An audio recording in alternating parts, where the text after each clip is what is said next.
ती 61 लाख। आता ही लोकसंख्या जर वाढली, मलाच तिथं काम करून झाले जवळपास 25 वर्ष, 30 वर्ष, लोक म्हणतील की मागच्यांनी काय केलं। आज उद्याची आम्ही निर्णय घेताना 50 वर्ष डोळ्यासमोर ठेवून निर्णय घेत असतो। वाईटपणा घेताना 5% लोकांचा वाईटपणा घ्यावा लागतो, पण 95% जनतेला फायदा होतो। किती? 95%। मित्रांनो, या पद्धतीनं काम करावं लागतं। आज आता याच्यात काय झालं, कोण म्हणतं कॉन्ट्रॅक्टर बदलले, कोण आणखी काय म्हणतंय, अजूनही इथले एसटीचे काही प्रश्न सुटलेले नाहीयेत, अजून बरेच इथं प्रश्न आहेत। माग ज्यावेळेस रोहित आमच्या बरोबर होता त्यावेळेस 2.5 वर्षात इथं किती कोटी रुपये मी दिले याची माहिती काढा। आता तो माझ्याबरोबर नाहीये। सुदैवाने उमेशने उल्लेख केला, राम शिंदे साहेबांना महायुतीच्या सरकारने भाजपने विधान परिषदेचे सभापती केलं। आपल्याला इथल्या तरुणांच्या हाताला काम देण्याच्या करता कर्जत जामखेडला एमआयडीसी आणावे लागेल। बरेच जणांनी सांगितलं एमआयडीसी आणणार, आली का? नाही आली। प्रयत्न करावा लागणार, वेळ द्यावा लागणार। पाण्याच्या बद्दल मगाशी चर्चा झाली।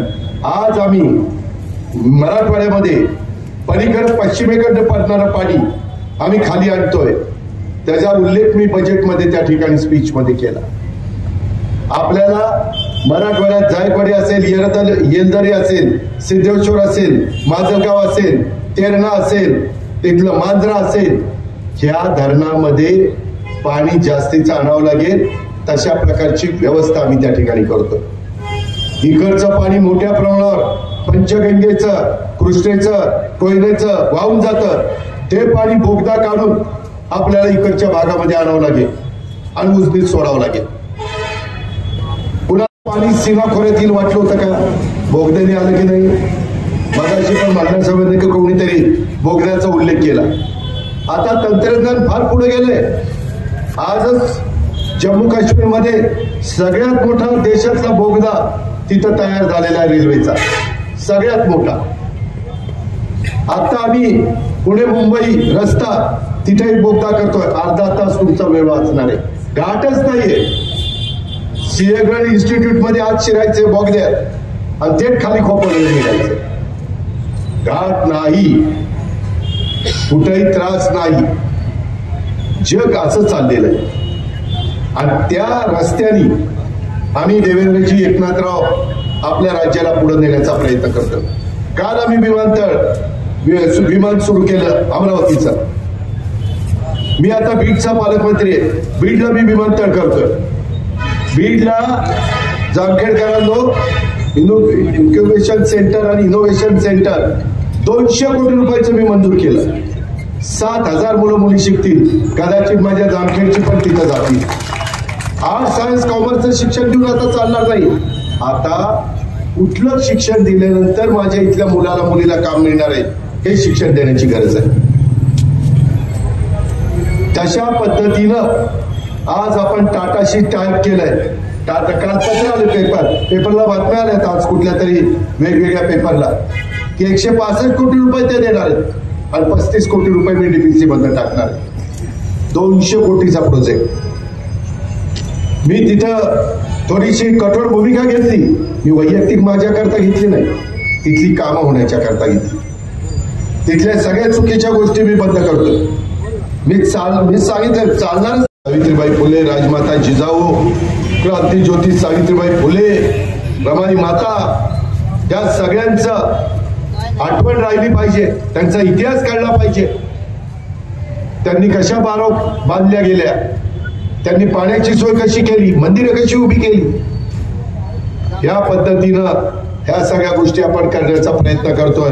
आणि म्हणून मित्रांनो, आज हा पक्षप्रवेशाच्या कार्यक्रमाच्या निमित्तानं मी पुण्यश्लोक अहिल्यादेवी होळकर यांच्या पदस्पर्शाने पावन झालेल्या या जिल्ह्यात आल्याचा मला विशेष आनंद आहे। आणि जामखेड तालुका हा तर तसं पाहिलं तर एक अन्नधान्याची एकेकाळी मोठी बाजारपेठ, इथली ज्वारी तर इतकी प्रसिद्ध, खर्डा सारखं ऐतिहासिक स्थळ या तालुक्यामध्ये, आणि जामखेड तालुका म्हणजे मराठवाड्याचं प्रवेशद्वार म्हणून ते त्या ठिकाणी ओळखलं जातं। 3 जिल्ह्याची हद्द या तालुक्याला जोडून आहे. त्या दृष्टीनं ह्या जामखेडला विशेष अशा प्रकारचं महत्व आहे. अशा कितीतरी गोष्टी ह्या आपल्या करता आपल्या पूर्वजांनी ठेवलेल्या आहेत आणि त्याच्यातून वाद घालत बसू नका. वाद घालून कुणाचं भलं झालं नाही, भांडून कुणाचं भलं झालं नाही. तुम्ही योग्य रस्त्याने कोण चाललं जनतेने त्याचा विचार करा. योग्य विचार कोण मानतंय. मी कधी भाषणात ज्या वेळेस आता 6व्यांदा उपमुख्यमंत्री झालो मी कुणावरही टीका करत नाही. काय टीका करून करायचं.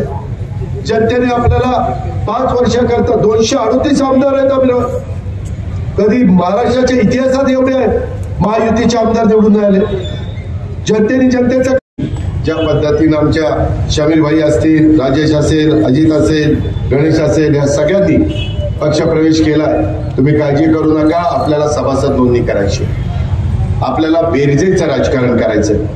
वजाबाकीचं राजकारण करून कुणाचंही भलं झालं नाही आणि आपल्याला सगळ्या जाती धर्माला बरोबर घेऊन जायचं. युगपुरुष छत्रपती शिवाजी महाराजांची परवा पुण्यतिथी होती. अमितभाई आले होते, मी होतो, देवेंद्रजी होते, एकनाथराव होते. तिथं आम्ही त्यांच्या समाधीच्या पुढे नतमस्तक झालो. किती साली 1630 ला महाराज जन्माला आले, 1680 ला गेले. त्या काळामध्ये हिंदवी स्वराज्याची स्थापना केली. परंतु 18 पगड जाती 12 बनवतेदारांना घेऊन हिंदवी स्वराज्याची स्थापना केली. भेदभाव केला नाही. हा इतिहास आहे. जय छत्रपती संभाजी महाराज वडवणी तुळजापूरला आम्ही तिथं स्मारक करतोय 350 कोटी रुपयाचं.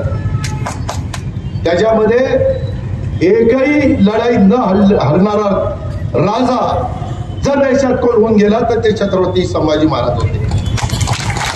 आज छावा चित्रपटामध्ये बरंच नवीन पिढीला ते कळून चुकलेलं आहे. ते आता मी संगमेश्वरला जिथं महाराजांना पकडलं ना तिथं मी आता चाललोय ह्याच महिन्यात आणि तिथं पण मी एक चांगल्या पद्धतीनं महाराज जिथं थांबले होते जो इतिहास आहे पुढच्या पिढीला कळला पाहिजे आणि त्या प्रकारे तिथलं स्मारक करणार आहे. पुण्यश्लोक अहिल्यादेवी होळकर चौंडीचं स्मारक आजच सकाळी माझे ACSचे राजगोपाल देवरा माझ्याकडे आले होते 9 वाजता आणि मला म्हणले की दादा या स्मारकाच्या संदर्भात कुठल्या डिपार्टमेंटच्या कडे हे काम द्यायचं, नियोजनला द्यायचं का. नियोजन खातं माझ्याकडे. मी म्हणलं नियोजनला द्या. माझ्याकडे नियोजन पण निमित्त पडेल, पैशाची अडचण येणार नाही कारण अर्थ मंत्रालय आपल्या ताब्यात आहे.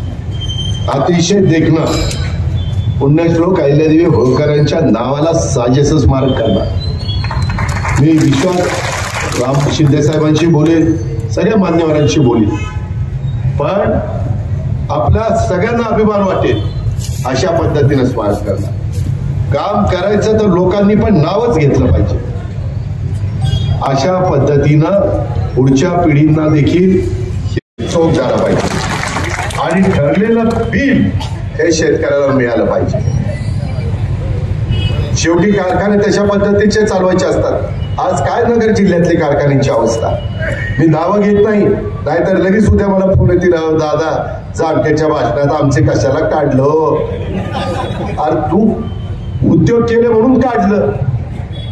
आज त्यांचे कारखाने जर चांगले असते तर मी कशाला काढलं असतं. पण आज काही जिल्हा बँकांची जरा बारकाईने बारामती अशी तशी झाली नाही. त्यानं मग अशी सांगितलं 6 वाजता मी सकाळी कामाला लागतो, निम्मी आरती बारामती झोपेत असताना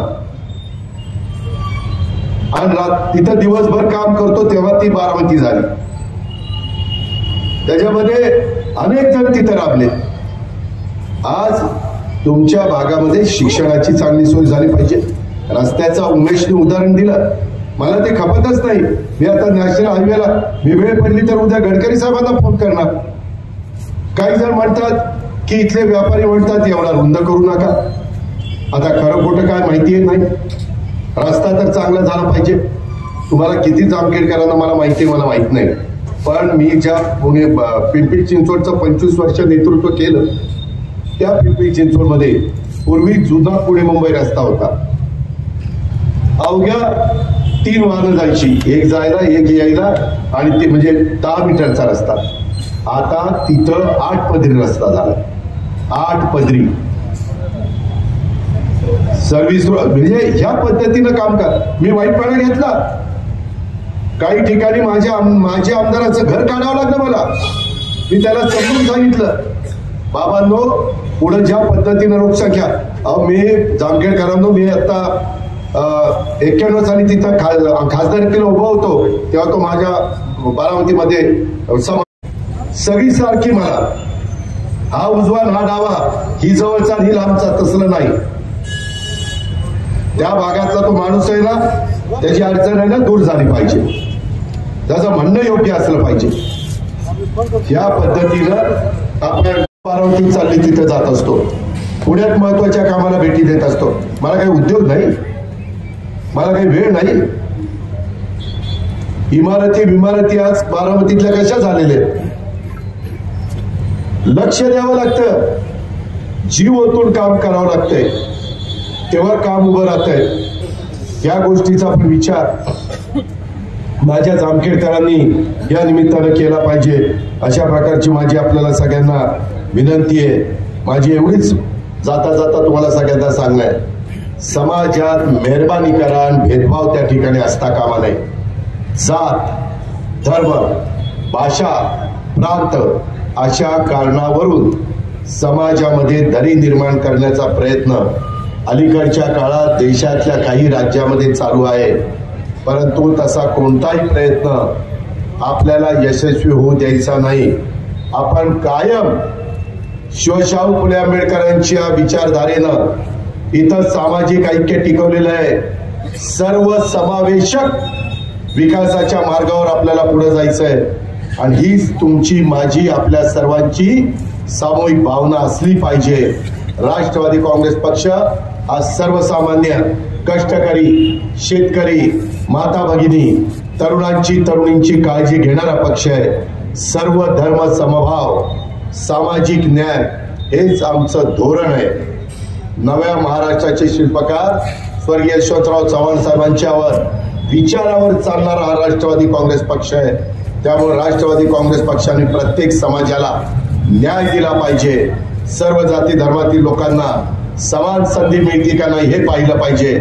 अशीच कायम भूमिका महेश, तू असेल, बाकीचे आमचा त्या ठिकाणी अशोक असेल, बाकीचे सगळे इथं सहकारी बसले, बाळासाहेब आहेत,